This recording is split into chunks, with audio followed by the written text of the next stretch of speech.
Le Seigneur soit avec vous.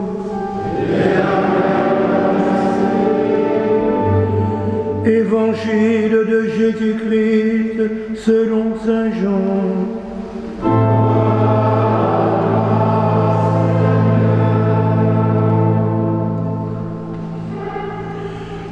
En ce temps-là, Jésus déclara: « Mes brebis écoutent ma voix, moi je les connais et elles me suivent. Je leur donne la vie éternelle, jamais elles ne périront et personne ne les arrachera de ma main. Mon Père qui me les a donnés est plus grand que tout et personne ne peut les arracher de la main du Père. Le Père et moi, nous sommes un. » Acclamons la parole de Dieu.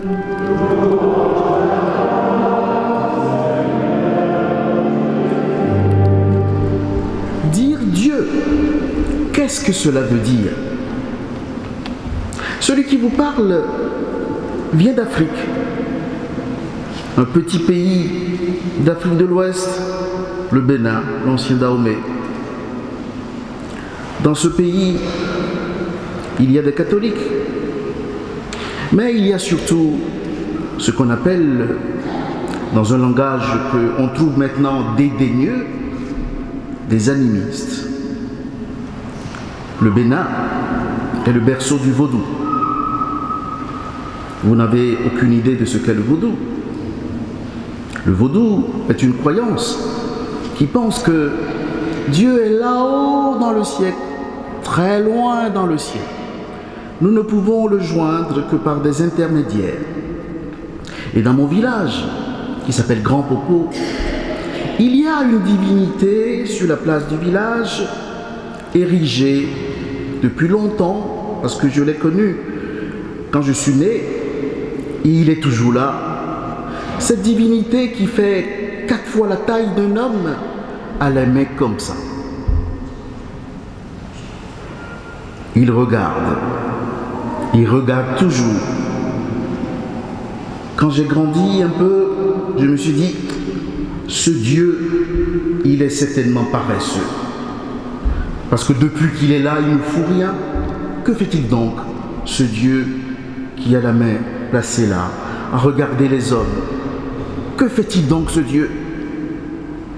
Alors, Dieu, qui est-il? Est-il le Dieu paresseux de Grand Popo? Ou bien est-il un autre Dieu?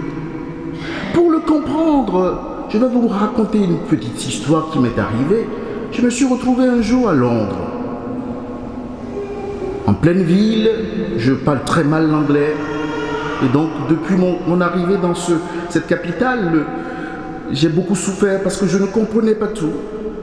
Et en me baladant avec des amis anglais, en pleine cité, j'entends mon nom, Tony. Qui me connaît dans cette ville, dans ce pays étranger, chez les Anglais en plus? Qui me connaît?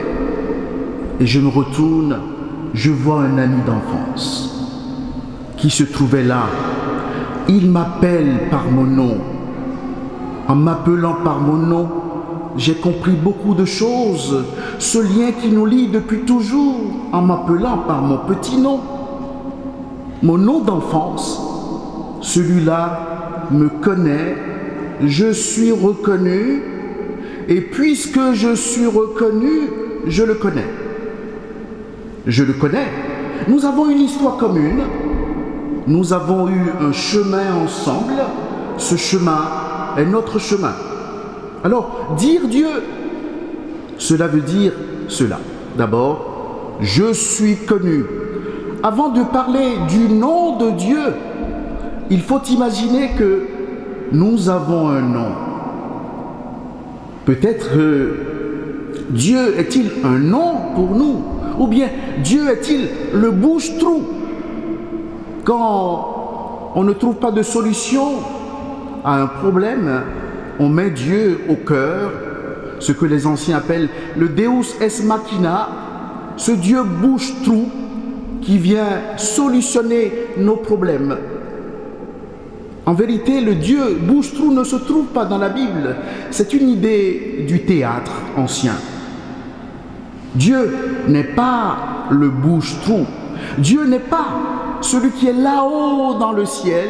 Et les anciens disent « Code sopranos nikil adnos ». Les choses qui nous dépassent n'ont rien à voir avec nous. Si Dieu est là-haut dans le ciel, ou bien à la main comme ça, quel rapport a-t-il avec nous? Le rapport que Dieu a avec nous, c'est un rapport personnel, personnifié. C'est un rapport personnalisé. Ce rapport fait qu'il me donne un nom, il me reconnaît et je le reconnais. Parce que je le reconnais, voici que notre relation est une relation de personne à personne. Le Dieu chrétien, c'est le Dieu qui me connaît, c'est le Dieu que je reconnais. Alors, nous sommes dans une histoire de reconnaissance. Être religieux, c'est reconnaître. Si on ne reconnaît pas, on ne peut pas être religieux. La reconnaissance entraîne cette relation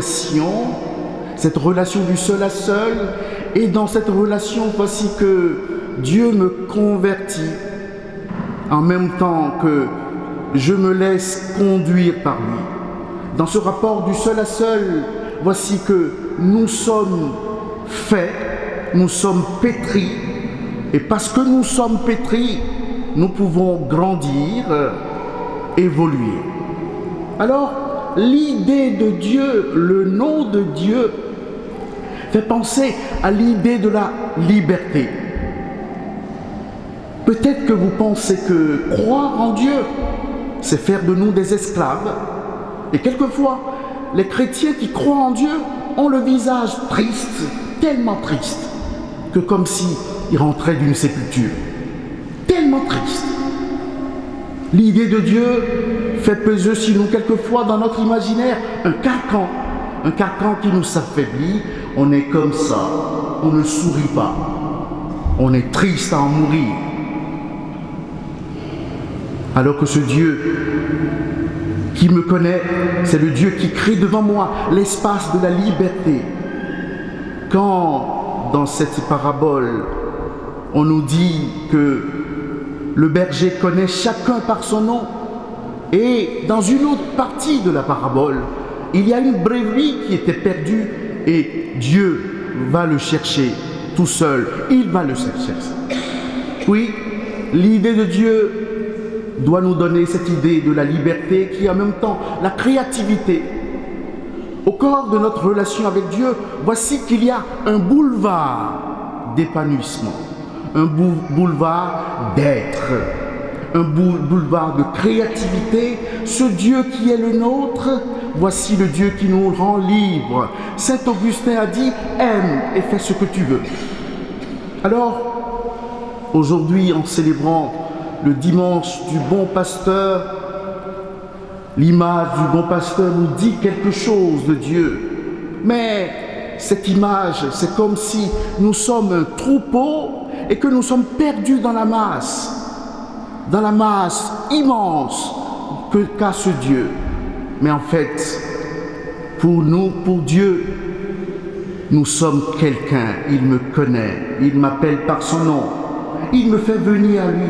Dieu seul est le seul capable de faire de nous des interlocuteurs. Ainsi, nous pouvons parler avec lui d'homme à homme. Nous pouvons entrer en relation avec lui. Alors, la religion, c'est une affaire de relation, un lien. Voici que ce lien demeure entre Dieu et nous.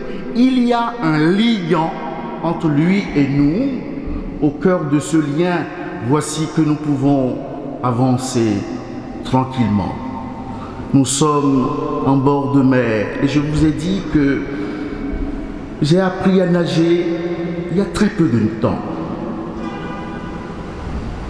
Et quand on apprend à nager après 40 ans, ce n'est pas facile.